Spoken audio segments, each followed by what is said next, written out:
हम एक छोटे से मुद्दे पे आज बात करेंगे। महिलाओं के अधिकार, उनकी संरक्षा, उनके वैवाहिक जीवन और उनके साथ दिन प्रतिदिन हो रहे अत्याचार और समस्याओं के निदान से संबंधित सरकार द्वारा समय समय पर उठाए गए विभिन्न कदम जो महिलाओं के हक में, महिलाओं की सुरक्षा से जुड़े हुए हैं।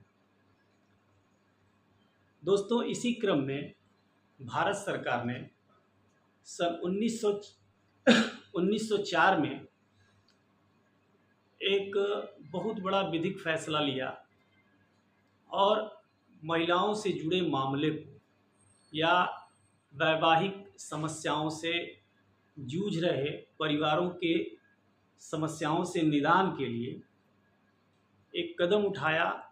कुटुंब न्यायालय का प्रादुर्भाव हुआ 1984 में। कुटुंब न्यायालय क्या है दोस्तों? प्रत्येक जिले में विभिन्न न्यायालयों के साथ एक न्यायालय, कुटुंब न्यायालय की स्थापना की गई है। इसका प्रादुर्भाव जैसा मैंने बताया 1984 में हुआ, लेकिन ये जो अप्लाई था, इसका जो एक्ट अपान जो किया गया वो 1984 से बड़े शहरों में शुरू किया गया, लेकिन सभी जगहों पर इसे लागू करने में लगभग 4 वर्ष लग गए। 1990 से सभी जिलों में लगातार कुटुंब न्यायालय संचालित हो रहे हैं और कुटुंब न्यायालयों में मामले निस्तारित किए जा रहे हैं। कुटुंब न्यायालयों की आवश्यकता क्यों पड़ी दोस्तों? तो कुटुंब न्यायालयों की आवश्यकता इसलिए पड़ी क्योंकि भारतीय नागरिकों के विवाह विच्छेद, दत्तक ग्रहण, संरक्षकता आदि मामलों के निपटारे के लिए कुटुंब न्यायालय की आवश्यकता थी। अब इसमें बहुत सारी विसंगतियां थीं, जिसे धीरे धीरे समय समय पर रिजॉल्व किया जाता रहा है। ऑनरेबल सुप्रीम कोर्ट ने इसकी आवश्यकता तब समझी जब महिलाओं से जुड़ी समस्याओं के लिए कोई विशेष न्यायालय नहीं हुआ करता था और किसी भी दंपति के बीच अगर किसी भी प्रकार का वैचारिक अगर मतभेद हो जाता था तो वो मामला सीधा फौजदारी या सिविल मामलों में कन्वर्ट होकर के न्यायालय के अंदर आ जाता था। लेकिन परिवार न्यायालय बनने से बहुत सारे मुकदमे जो अनायास पति द्वारा पत्नियों पर, पत्नी द्वारा पतियों पर थोपे जाते रहे थे, वो बहुत हद तक अब रिजॉल्व कर दिए गए हैं, उसको ख़त्म कर दिया गया है और मामले अब परिवार न्यायालय में आते हैं। पति द्वारा पत्नी की प्रताड़ना या पत्नी द्वारा पति के प्रति डिजर्शन और क्रूएल्टी, ये मैक्सिमम मामले हैं। या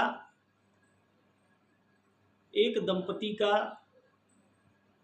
दंपतियों में किसी एक का किसी दूसरे के साथ अगर प्रेम संबंध स्थापित हो जाता है तो वह अपने साथी को सम्मान, इज्जत, तवज्जो जो देना चाहिए वो नहीं देता है। इससे बहुत सारे परिवार बिखर रहे हैं और दिन प्रतिदिन न्यायालय में किसी न किसी मामले के रूप में वो एक केस बनकर आते हैं। लेकिन शुरू से चूँकि महिलाओं के प्रति क्रूएलिटी और प्रताड़ना का व्यवहार पुरुषों का रहा है, इन चीज़ों को देखते हुए ऑनरेबल सुप्रीम कोर्ट ने कुटुंब न्यायालयों के निर्देशित किया कि ज़्यादा से ज़्यादा मामले आप महिलाओं के पक्ष में उचित तथ्यों के आधार पर करने का प्रयास करें। दोस्तों, ये महिलाओं से जुड़े मामले जो होते हैं, इसमें विवाह के बाद दहेज को लेकर के या पति का किसी और के साथ अफेयर को लेकर के परिवार के अन्य सदस्यों द्वारा कम दहेज लाने के लिए ताना देने के वजह से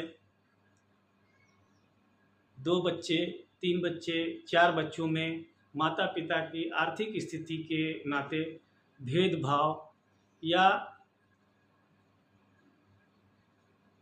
किसी भी कारण से इस तरह की जो समस्याएं उत्पन्न हो रही हैं, आर्थिक भरण पोषण न देने के कारण, ये सारी समस्याएं, ये जड़ हैं कुटुंब न्यायालय के प्रादुर्भाव के। लेकिन दोस्तों, कुटुंब न्यायालय के प्रादुर्भाव के बाद कुटुंब न्यायालय ने एक मीडिएशन सेंटर बनाया और उस मीडिएशन सेंटर में बहुत सारे मामले निस्तारित किए जाते हैं। समय समय पर राष्ट्रीय लोक अदालत स्थापित करके वहाँ भी मामलों को निस्तारित किया जाता है। और भरसक कुटुंब न्यायालय का यह प्रायोरिटी या प्रथम प्रयास रहता है कि 2 अलग हो रहे परिवारों को किसी भी प्रकार से एक कर दिया जाए और उनका वैवाहिक जीवन फिर से सुचारू रूप से संचालित हो सके, चल सके।